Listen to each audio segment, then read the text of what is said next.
I wanted to start out with an overview of human information processing, some of the psychology type stuff with attention, workload, and memory, because I kind of organized the class around the human information processing model that is in the textbook that Wickens has.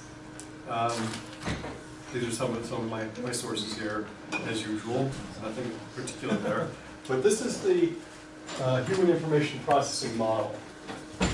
I'm going to start out by talking about some of the sensory processing, some of the memory and cognition, long-term memory, and attention resources. But I'll spend a considerable amount of time on perception later in the semester. The next couple of topics are the human visual system, the human auditory system. I concentrate on those two because they're primarily visual and hearing. I mean, we do have smell, touch, and tactile senses, but smell, taste, and tactile senses. I should say chemical senses and tactile senses. But those don't come into play nearly as much as our vision and hearing in the workplace. So I'm not going to spend too much time on those. And then when it comes to the response selection or response execution, that will be a considerable amount of the topics that I'll be covering in the mid to the end of the semester. But anyway, if you think about this, really what he's getting at is that we have, and he just differentiates here, sensory processing, and STSS stands for short-term sensory storage, between sensory processing and perception. Sensory processing, in this sense, is the physiological process. What goes on physiologically? Perception is what goes on psychologically to organize what we perceive or what we sense. Because you've all heard about people who gain their vision after a long period, after either a lifetime or a very long period of blindness. And lots of times they will opt for dark rooms because the sensory input is, through sudden acquisition of vision or hearing, is staggeringly difficult to organize. We have a lifetime of learning how to organize our visual environment. Somebody who doesn't know how to do that can't necessarily do it instantaneously. They have to learn how to do it because it's a psychological process. Another example is a guy that did an experiment where he wore glasses that inverted everything. You may have heard about this guy. It's obviously a psychologist, nobody else would do that. It inverted his entire world. And after 2 days, he learned to function with that. He learned how to organize an inverted world around him.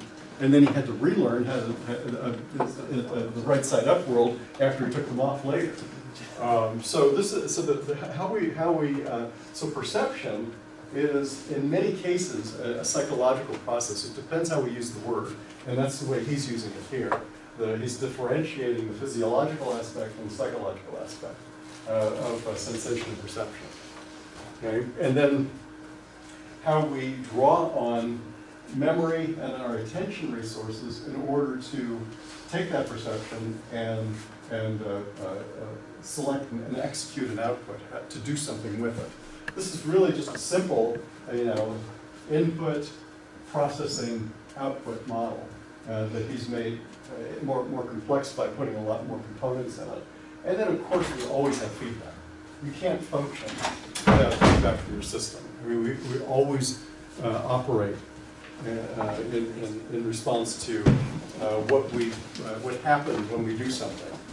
Okay, I turn on the burner and I walk away from it. I come back and whatever it is burning. Well, I turn it back down.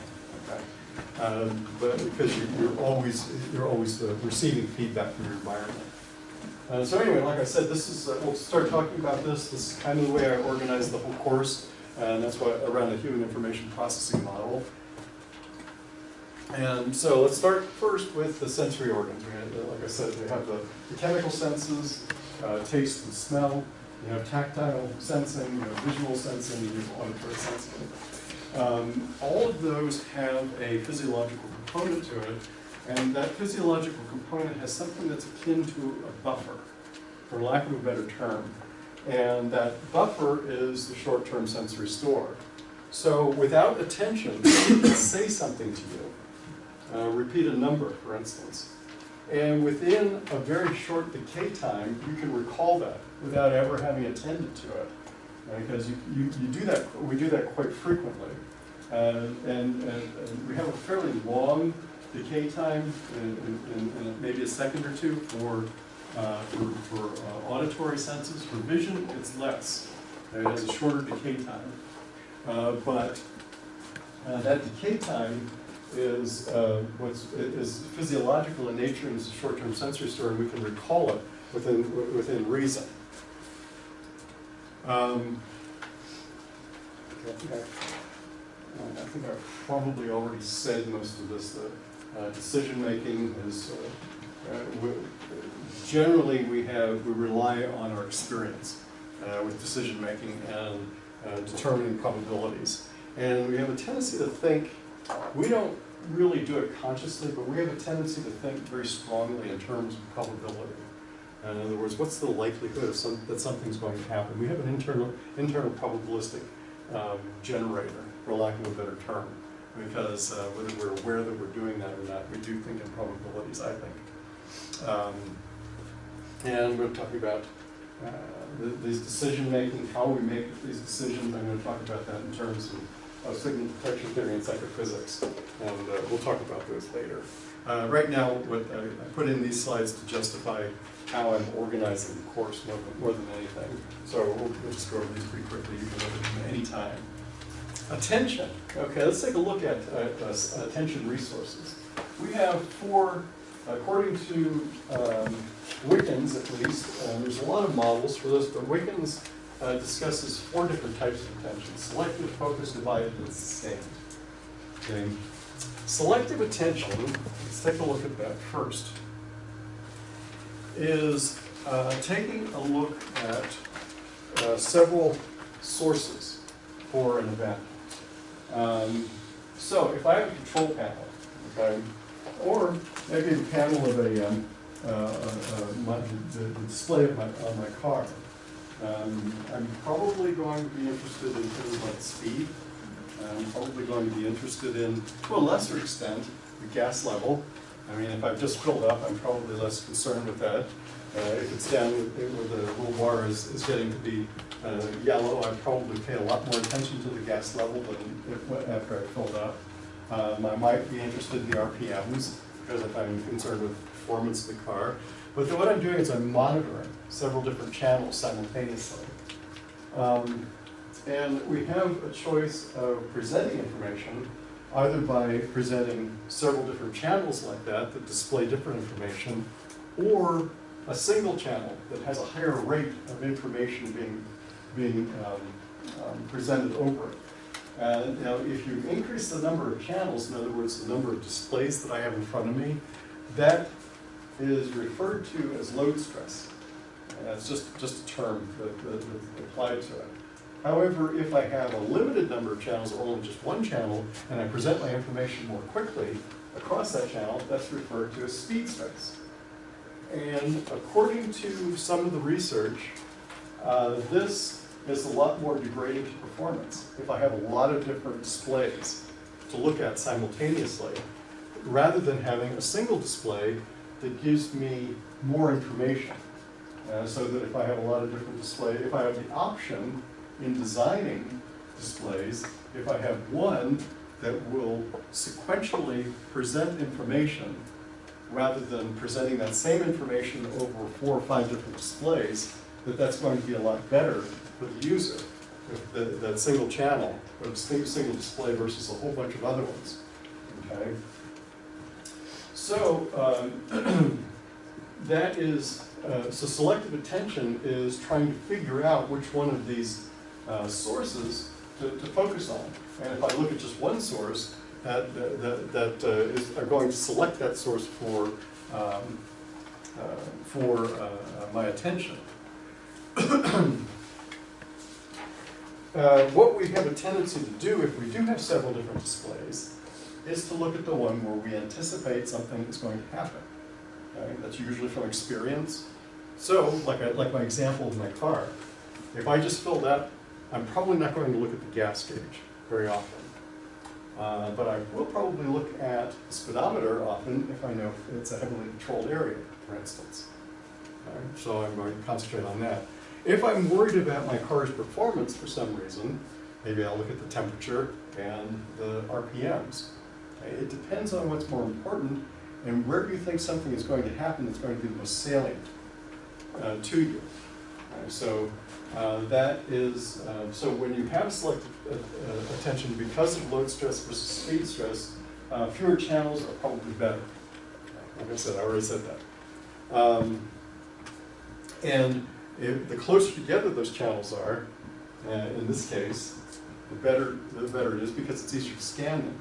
That may sound silly because under most circumstances, that's where you put them. But if you look at something like a control room for a refinery, a petroleum refinery, or a control room for a nuclear reactor, the controls are all over the room. And that's one of the reasons why they have such a problem in the petroleum and nuclear industries with accidents, because the control rooms are designed by engineers. Okay? And engineers never consider the human element. They're notorious for not considering the human element. And so they will design things so that you have to see, you have to look at this display on this side of the room, and the next thing you have to do 2 seconds later is the display on the other side of the room. So you have to dash over there and take a look at it after you look at that display. So while this may sound prosaic and commonsensical, there's an awful lot of designers that will never even consider this. So if you have any power over it and control, it's a good thing to consider. Focused attention is focusing on one thing to the exclusion of others. Reading is the principal example of focused attention. Okay? The closer you are, the better. Okay? It's a lot easier to read a book that I have 12 to 18 inches from my face than it is for me to read something that's across the room like this. Okay? You have to really focus on that and dwell on it to read it. Versus the book that's in front of you. This is slower reading. So proximity, and also within a 1 degree of visual angle. In other words, we'll be talking about the fovea, the way the eye is designed, and most mammalian eyes are designed this way, by the way. There's a fovea that is the most sensitive, that's about at the center of the retina in the back of your eye. Within 1 degree on either side of that is the optimum sensitivity. And if you can, if whatever you need to focus attention on is within that plus or minus 1 degree of the foveal vision, the better you're able to focus your attention on it without distraction. And so that's why we hold books closer to us to read. We don't hold them out here unless you're farsighted, of course. Then you can read more closely with things that are closer. You can read more efficiently with things that are closer. Sorry. Close proximity. Make it obvious what the person should focus their attention on, so that one stands out from the others if you have several channels. Competing channels should be physically separated.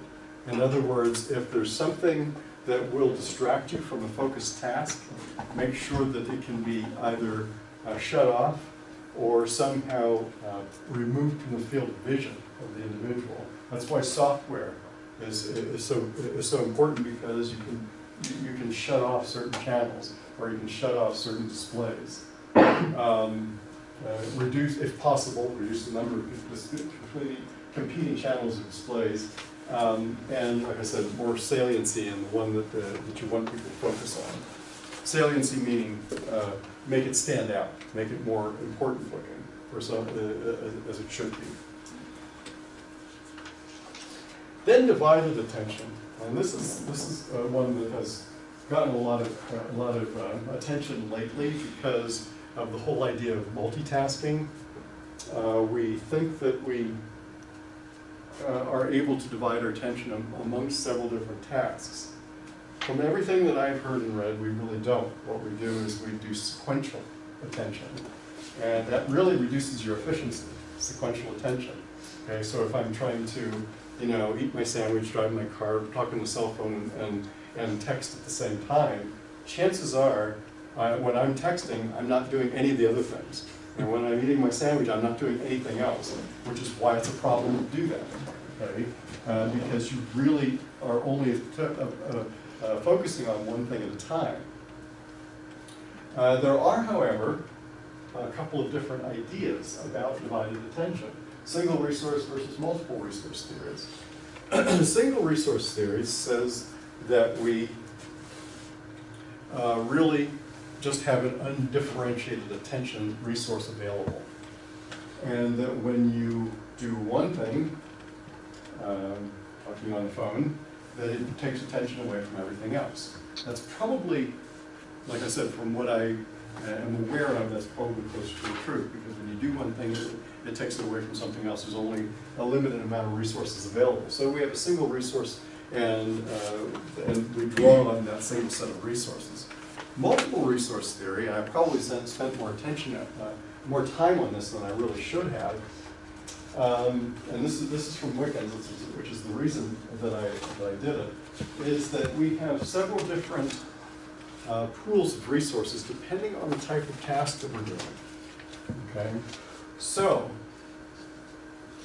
we have a central processing versus a response selection and execution. Okay, so when we're making a decision, that's a separate pool from when we're actually doing something. Okay, so you can process something while you're doing something, as long as the resources don't compete with each other. So the example he has here is a tracking task, which is response selection versus doing a mental arithmetic task.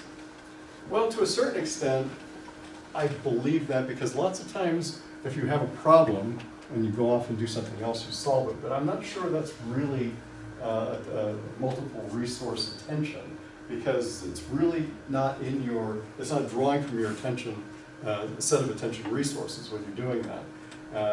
For whatever reason, you tend to solve things when you're not thinking about them better. And not being a psychologist myself, I won't go into that any further. But I believe that that's something different than what he's suggesting here.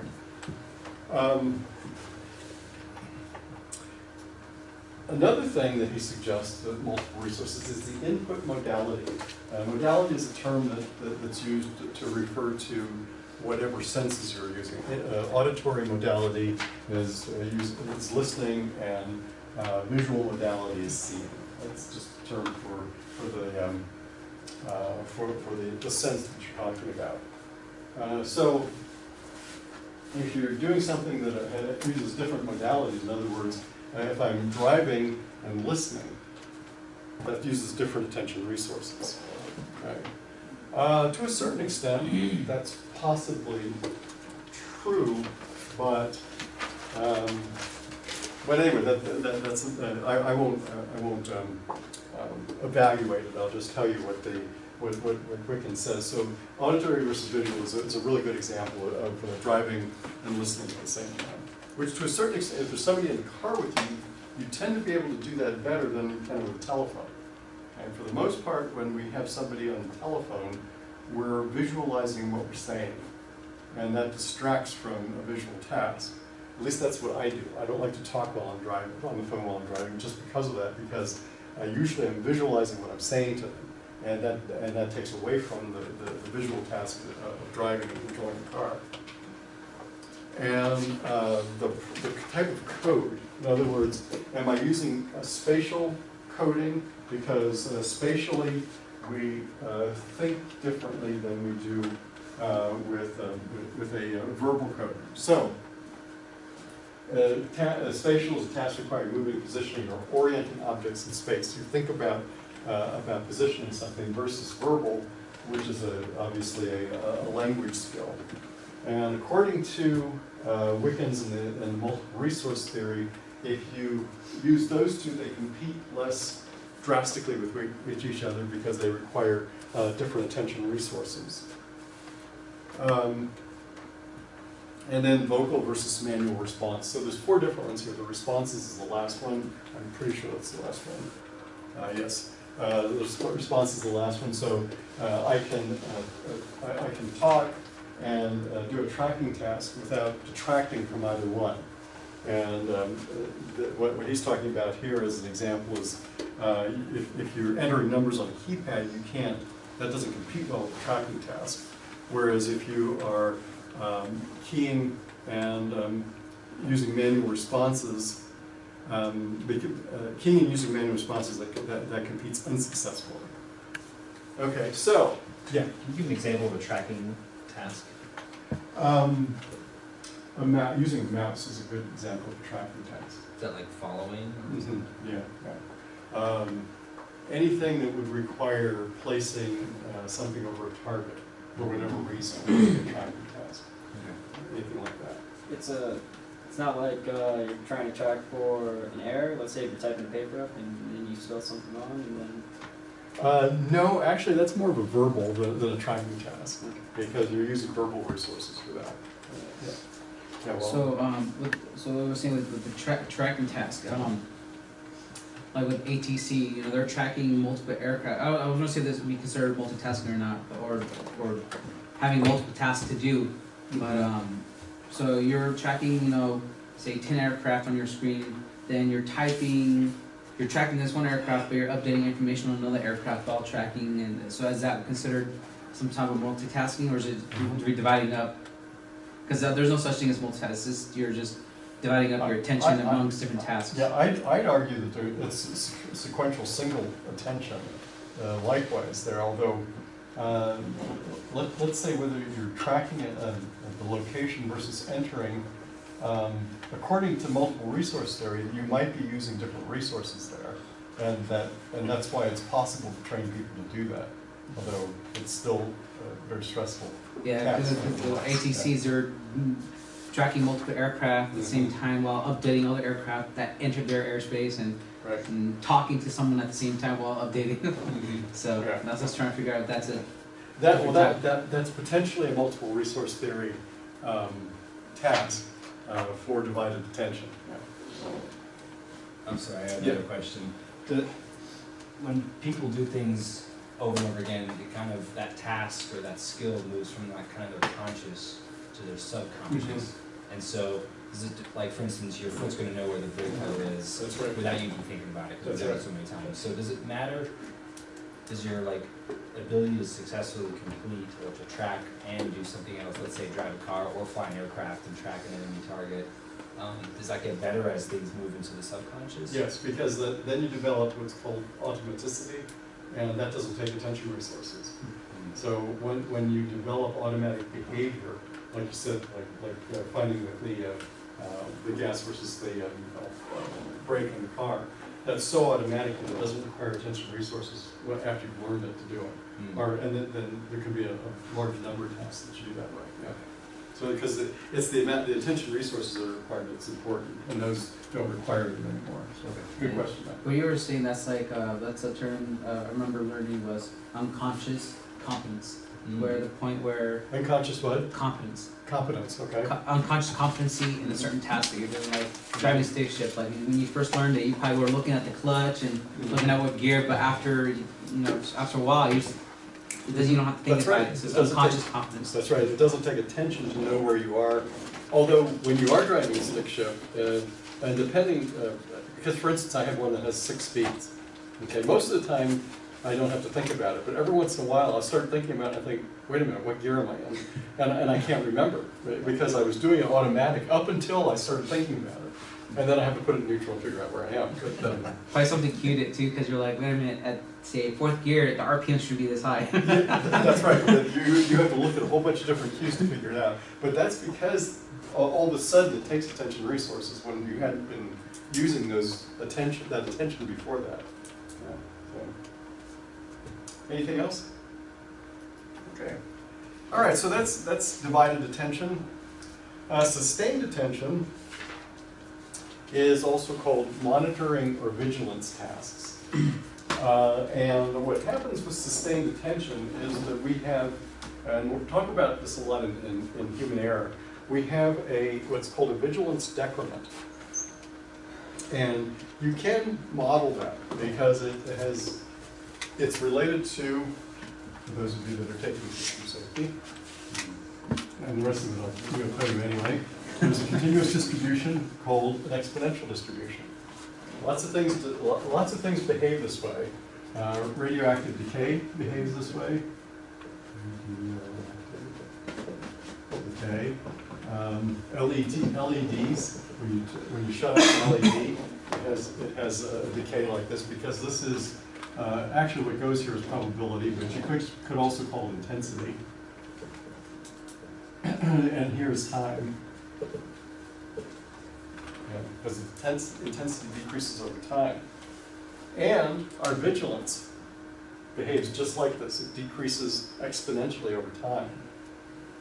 And so we have to be aware of what our decay time is for our attention, for useful attention. And good examples, and the one that I am going to use over and over when we talk about vigilance decrements is quality control inspectors. They are a classic example of vigilance decrement, because they can only be effective, no matter how much they train, they can only be effective for a certain amount of time, although they always are expected to perform past that vigilance decrement. So, sustained attention is when you're supposed to watch for something over a long period of time, like a radar operator, like a quality control inspector, but you have to be aware of how long you can effectively do that. Now, training will affect it.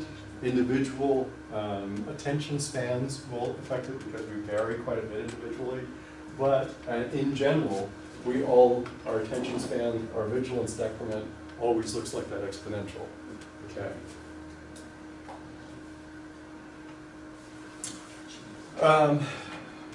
Things that have been tried. Okay.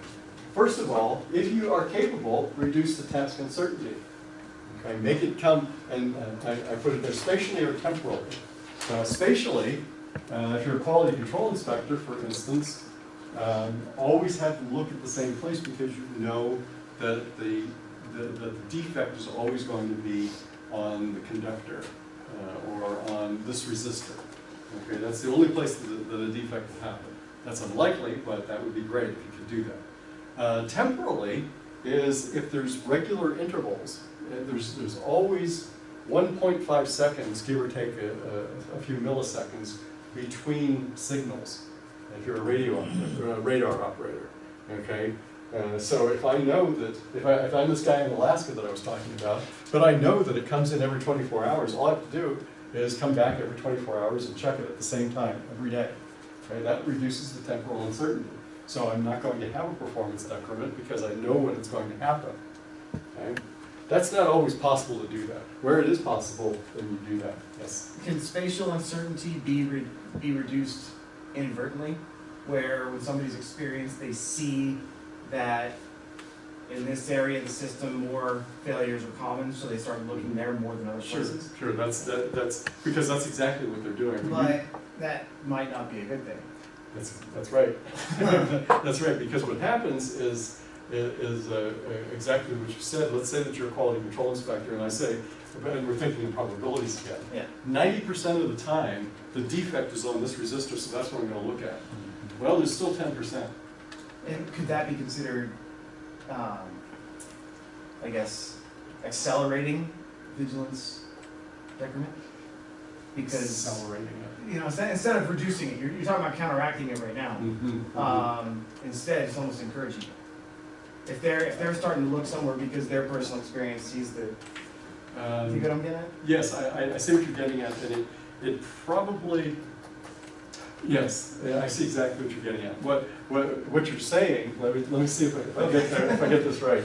Yeah, what you're saying is that I know that 90% of the time the defect occurs on that resistor, so that's the only place I'm going to look. I'm not even going to bother looking somewhere else. So since there's a 10% probability it's going to occur somewhere else, I automatically, from time zero, I've completely degraded my vigilance anywhere else on that circuit board. Yes. So yeah, it's a possibility if you don't look anywhere else. somebody that's experienced, what they probably will do is spend more dwell time on the resistor, but still look elsewhere. Okay. And that way they wouldn't actually have that immediate decrement to zero. So, but still, that's a possibility, and that's a good point. I guess it's a very specific circumstance, but I can see it becoming a major Oh, sure. Yeah. If you overall industries. Yeah. If you have QC inspectors, for example, to do that, you're going to have some pretty big problems. Absolutely. Yeah. So they have to be trained not to do that, to the extent that you can train them. Yes. Or induced not to say to do it for some reason. Somehow. Okay. Increase the target or the signal definition. That's also called saliency. If there's some way to increase the visibility of what you want people to look at. So if you have everybody who is on a small boat, they have to wear something that is really bright. That's a law. Okay, so that if it capsizes, Coast Guard goes out to look for them. They've got something there that is high contrast with the ocean, with what's around them. Okay. If you can make everybody do that, or wear some kind of a beacon, that's going to increase the target definition. Can't do that, obviously, but if you could, that would make them a lot easier to find. Okay? And that's what the signal detection theory looks at, is the signal definition. What makes it stand out, and how much is it detectable? Another thing you can do is pay them more. You find something, you will get, if you pay them piecework. In other words, if you find a defect, we'll pay you $10 per defect. Chances are that's going to increase, that's going to stretch out this vigilant decrement quite a bit, because everybody wants that $10. Work rest cycles are always good, because once they stop, they get a rest, they go out and do something else for a little while. It will reset to a certain extent back to time zero, their vigilance decrement. Feedback. Whenever someone does something right, they get feedback. It says, yes, you found a defect, or no, you didn't find a defect. And you immediately know whether or not you did something right or incorrect. Will actually tend to stretch out this, because they get immediate, they know what happened as soon as they did it, if it's possible to do that. And then finally, of course, and this is probably never the best solution necessarily, depends on the situation, is automation. But let's look at the luggage inspector at the airport. Automation probably isn't going to work there, because we just don't have the visual recognition technology that can rival what a person does in looking at an X-ray of a piece of luggage. At this point, we're just not at that level of technology. All right, mental workload is sort of looking at attention span in the other direction. How much am I filling up my attention? What is my mental workload? We can measure mental workload by direct or indirect measurement. Okay, we can look at the time required. We can look at subjective measures. In other words, how do I feel about this, and how much strain do I feel by doing this task? And the NASA TLS, the NASA Task Load Index, is largely subjective, okay, but it's used fairly extensively. Primary task measures measure the time required to do whatever the task is that you're supposed to be doing. Secondary task measure is some task, and I'll talk about this in a little more detail, but some task which isn't your primary task. Okay, if my primary task is watching for defects, a secondary task might be to keep track of the number of parts that have come through my station. Okay, and how much that secondary task is influenced. Because if I can perform a secondary task, that means that the primary task doesn't take that much of my attention capacity away, that I can still perform a secondary task adequately. If I can't perform a secondary task adequately, probably the more primary task is taking all of my attention and resources to do it. And then finally, and most objectively, are physiological measurements. My heart rate, blood pressure, galvanic skin response, and the resistance of your skin. Essentially, physiological measurements are lie detector tests. That's what they measure, is the mental workload required for somebody to lie. And that's why they're not very good, they're not very reliable. Because some people, it doesn't take any mental workload for them to lie at all. Okay, they do it naturally. And other people, just being there and being hooked up is enough of a stimulant that it will look like they're lying. Okay, so they're not particularly good measurements, but they are a good measurement of mental workload. Okay? Let's see. And with with polygraphs though, when they do polygraphs, they always get a baseline. They get a baseline, I know. They give you baselines, because when I had one, they asked, 20 plus questions. Then they had other few where they asked me to lie to see, told me to lie so they can measure, okay, this is what my mental workload takes to lie or make up something. I know. However, I do think that that nevertheless, they're not as reliable as we would like them to be because because there are many people who have quite a bit of control over their responses to those things. But yes, I'm aware of that. Oh, sorry. Okay, so having said that, like I said, the first thing is time requirements. Okay, the time required over the time available. Simple measurement. Okay, I have whatever the task is. I allocate 5 minutes to do it. Okay, well, if most people can do it in 2 minutes, okay, then my workload is less than 1 because it's 2 over 5, it's 0.4. However, if the time available to do a task is 5 minutes and it takes most people 10, that's a ratio greater than 1, so you have excess workload. And that's pretty simple-minded. That's the time requirements one. Subjective measurements are, like I said, the NASA TLX, Likert scales, which is what everybody does at the end of every semester when you rate me, between a 1, I hate this guy, and 5, this guy is the best since sliced bread, okay? And 3, I couldn't care less. And those are Likert scales. VAS, which by the way, I'm kind of an advocate of, but I'm a voice in the wilderness, so I don't talk about it too much. But a VAS is a visual analog scale. And it is a 10 centimeter scale, and it's always 10 centimeters, and this obviously is longer, where you get anchors only at the ends. So you ask a question, and the question is disagree strongly or agree strongly, as an example. Okay, and then there's nothing in between. And what the person is supposed to do is say, okay, put a stroke on this line where you think you are between disagree and agree. Okay, so I read a question, I think, I agree pretty strongly with that, so I'll put a stroke there. Then I read the next question, and I don't really care, so I put a stroke here. And then the way you reduce the data is to measure the distance from here to here. Okay, and that's your score for that question.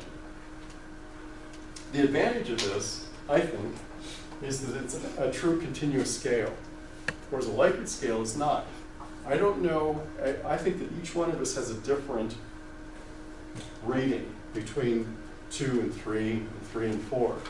Okay, my distance between 3 and 4 might be quite a bit different than your distance between 3 and 4. Between I don't care and I somewhat agree, for instance. Okay, and that varies quite a bit from individual to individual. Nevertheless, we still use that scale and we still apply parametric statistics to it. Whereas this one is already a built-in continuous scale, and it doesn't have that limitation. So this is ordinal. I mean ratio data. Sorry. So this is ratio, remember nominal ordinal interval ratio. So this is ratio data, whereas the Likert, strictly speaking, is ordinal data. So I like the visual analog scale, but like I said, I'm a voice in the wilderness, so that's all I'll say about it. But that is possible for self-assessment of the amount of strain you're experiencing. Strain from none to all that I can stand is, if you use a visual analog scale, will give you a better indicator, in my opinion, than a Likert scale will. Primary task measure is to measure primary task performance, whatever that primary task is. And like I said, the primary task can be how many printed circuit boards I can inspect per minute. It can be the number of three-digit numbers that I can add per minute, any one of those. And all this means is that your workload is inversely proportional to your performance. You have to come up with specific measurements of performance and to determine your workload. So as your workload declines, your performance increases, and as your workload increases, the performance decreases. That's all that means. Secondary task measures, then, are to try to find out how much of your attention resources, like I said, are being used by your primary task. So if you're doing something like adding numbers and you add a secondary task, for instance, telling me what color each one of the numbers are, you can find out how well I do that secondary task to determine how much attention the primary task requires. And the assumption is that the secondary task will use whatever excess attention resources you have available to you. If you have no attention resources available to you, you will be unable to perform the secondary task, and that's the idea. And then the physiological measurements I already talked about. I said heart rate. Changes in pupil diameter are one. Electroencephalograms are another. Blood pressure, and then the galvanic skin response. Yes? So for the secondary task measures, so when you take, I took a test where they had a word, they spelled out a color, say blue, but the font, the color of the font was green, and so they asked you, tell me, give me the name of the color, not the word. So you're really like focusing on saying it's green, but the word is blue, and you start going faster, then you start writing what it's saying instead of what the color is. So I never understood the purpose of that kind of. Those aren't necessarily a secondary. It's not necessarily a secondary task, as much as it is what is your primary cue. What they're trying to figure out is your primary cue. Do you have a primary cue for the verbal? And most of us don't. But the primary cue, most of the time, is for the actual color. But it varies from individual, whether you're primarily verbally oriented or visually oriented, for lack of a better term. So, yeah, it's slightly different.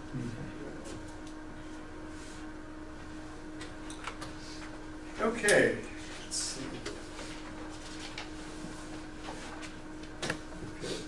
The NASA TLX, not too many to go here, so we'll just keep going. NASA TLX, I thought it was interesting enough to talk about it a little bit. I'm not going to ask you to do this on the exam, obviously. I even gave you a little bit of an exercise to do for the first practice problem set, but that was just to familiarize you, make you think about it. But there are 6 subscales in the NASA Task Load Index. And the subscales are mental demand, physical demand, temporal demand. In other words, do I feel time pressure, effort, just as the name implies, how much effort does this require, performance, how well I think I'm doing, and frustration level, how frustrated I feel by doing this.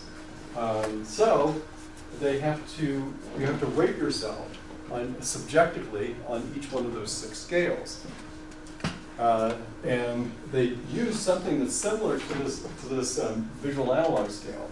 So the mental demand, you rate yourself from low to high, Physical demand, you rate yourself from low to high, and so on for each one of the 6. And these are their rating scale definitions. Okay?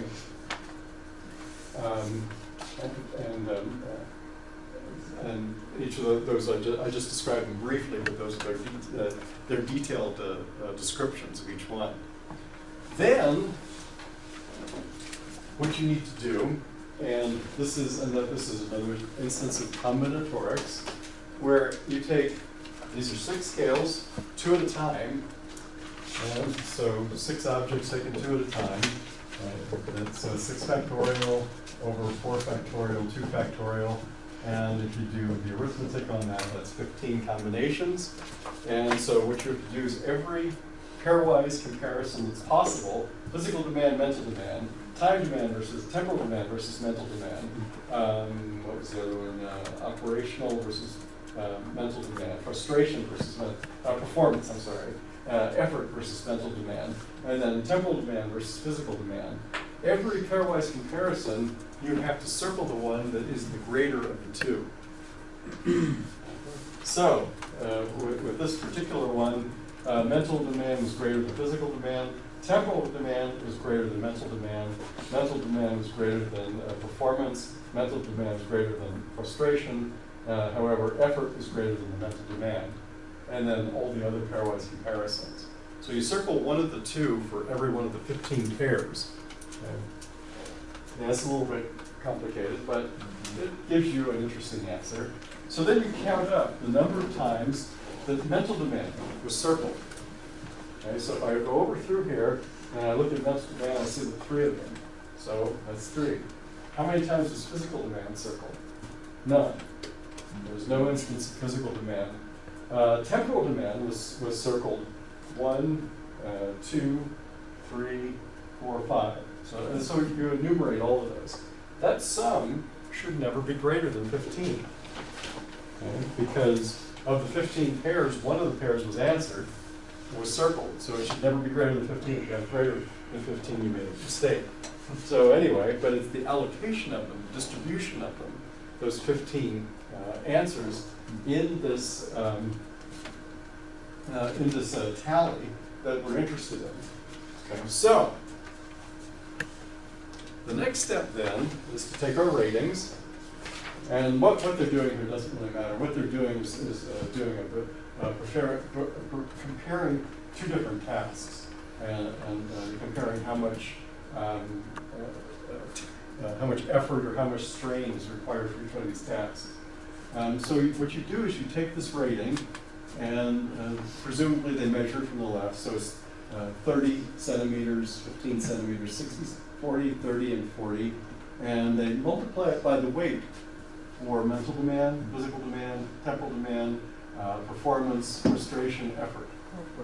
And we multiply those, get a group, divide it by 15, and your mean workload score, weighted workload score is 32 for task 1. Do the same process for task 2, and your weighted workload score is 49. So based on that, the perceived strain, the perceived effort required by task 2 is greater than task 1. It's a relative measure. Yeah, Paul. So with the NestTLX, with the you get the little tick marks. So with Nest, do you assign the values to where is it? Yeah, that's a good question. Let me go back to that. Yes, what they do, it's not a true visual analog scale because they have anchors here, and they'll put an X there, and then you don't have to measure it. All you do is look at where they put their X and assign a value. Okay. Yeah, assign a value to it. Versus the visual analog where it goes to 10. That's right. It's 10 centimeters, and there's nothing in between here except the endpoints. That's a true visual analog.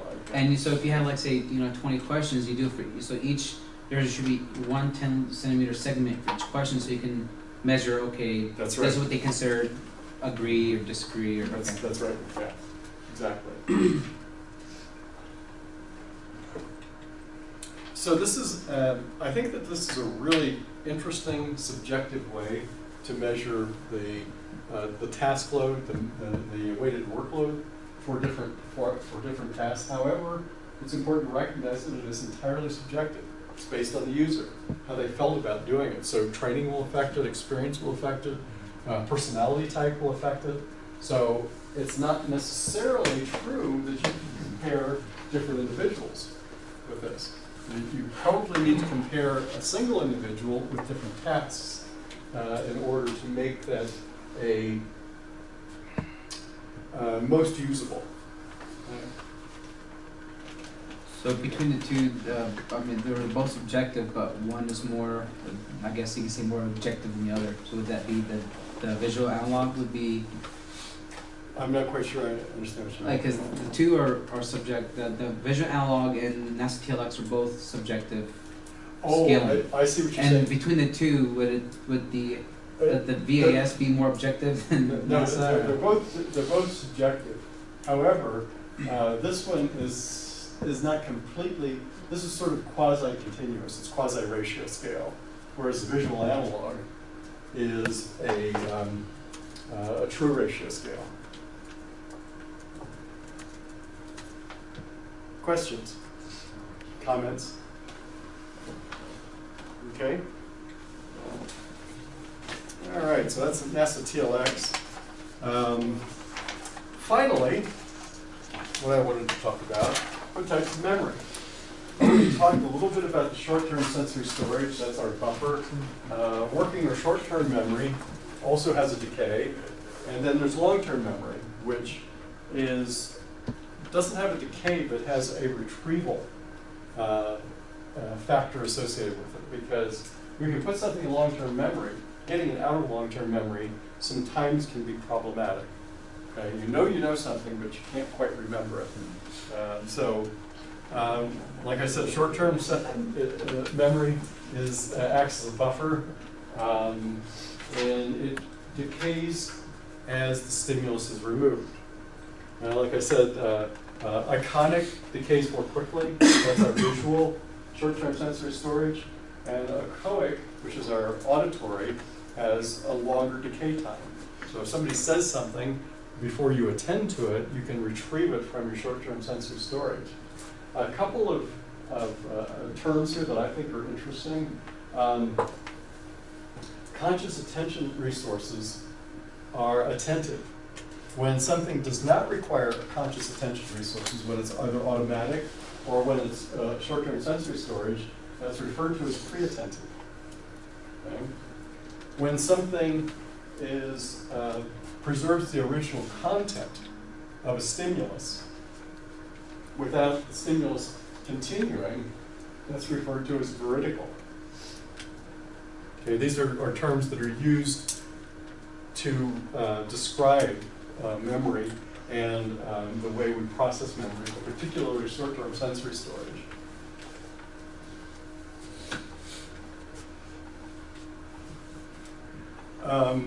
Short-term memory, we have different codes that we can use. Visually is when you have, as the name implies, we have a visual image.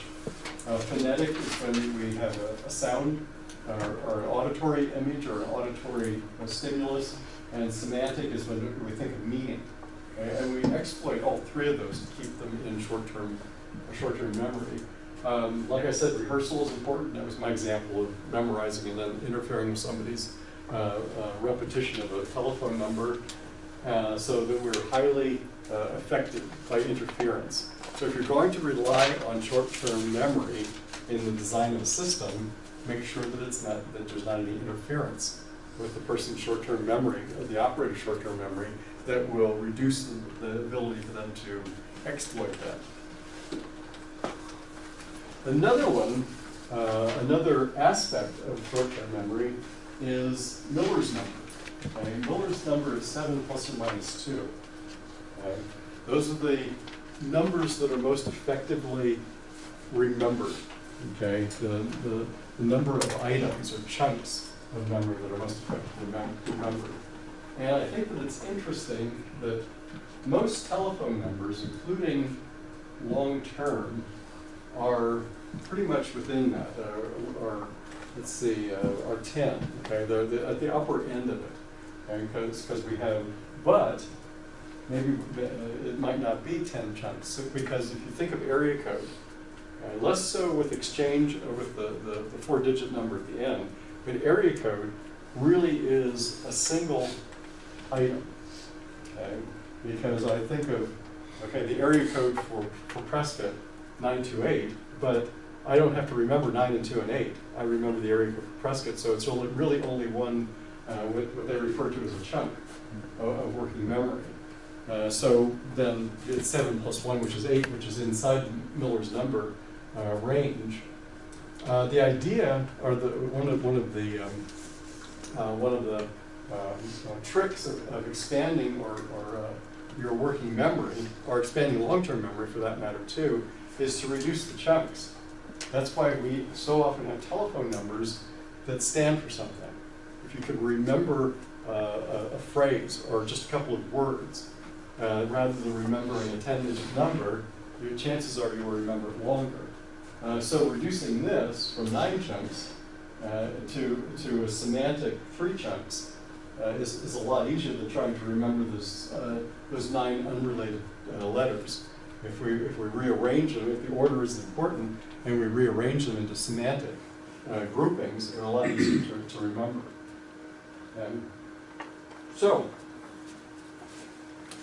And then, I think I already talked about this, but for long-term memory, and the grouping, the chunking is important for long-term memory too. Because I can still, whether I want to or not, I can still remember the long-distance number for, well, remember what, years ago you used to have a 1-800 number that you called, and then you could put in your code, and that's how you use long distance. And 1-800 call ATT. I can still remember still remember that because, like I said, whether I want to or not, it reduced it to a semantic set of 1-800 is one chunk in itself because we know that's a toll-free number. And then the call ATT, of course, is another 2 chunks. And since it has meaning, it's not just unrelated. It's something that will stick with you, like I said, whether you want to or not. Mnemonics, and that's a form of mnemonic, are really important for retrieval. For anatomy particularly, there's a lot of mnemonics for remembering anatomical terms and the 12 cranial nerves and all that sort of thing. And they're probably the ones that are the least memorable, let's put it that way. Anatomy is mostly, as you guys from Ergo can tell me, is mostly Latin and Greek, and it means something if you know Latin or Greek, but otherwise it doesn't have any inherent meaning to it. And so mnemonics are extremely important getting it into long-term memory. Okay, that's all I had to talk about today. Anybody have, Wally sent me some interesting videos, and I'm going to review and see if I can get it on Taylor. They weren't the ones I was thinking about, because I looked at a couple of them during the break. But I'm going to review them and show them again in class next week, the ones that I think are pertinent for what I'm talking about. But other than that, questions? Yes? Just a quick one. Some people think of numbers in terms of either shapes or colors sometimes, like that happens in music sometimes. Mm-hmm. Is the assumption here that, you know, if you're giving a chunk or a number, that's all you're thinking about? Like some people have taken a phone number and turned it into a shape on the keypad, because the keypad is such a familiar thing that they remember the shape as opposed to the actual numbers. So there's kind of different ways of remembering the same thing. As long as there's no inherent assumptions in the chunk, whatever is meaningful, because I've done that already too. And I think we all have. If you're trying to, for instance, my code on the copy machine, I have no idea what it is until I go there and I punch it in. Okay, and I think most of us use unusual roundabouts, but the pattern on the keypad is probably fairly common. Other things might be like remembering telephone numbers according to other meaningful sequences. Okay, like, okay, so you remember the Norman invasion of England was 1066. Well, somebody's telephone number is 1066, well, that's an easy way to remember it, for instance. And then, like I said, the area code and the exchange are kind of chunks in themselves. So whatever's meaningful to you is probably the best way to remember something. It can be highly individual. Things that you remember, maybe your own birthday. That's why you're not supposed to make your birthday a password, because it's easy to find out somebody's birthday, and it's a very common password to use. This doesn't have any, in answer to your question, this doesn't have any assumptions in it. And a lot of people develop their own mnemonics, depending on highly personal things sometimes. Yeah. Other questions or comments? Did I answer your question? Absolutely. Yeah. No? Okay, well, next week I will start on topic 3 then. We'll get the start on anatomy, speaking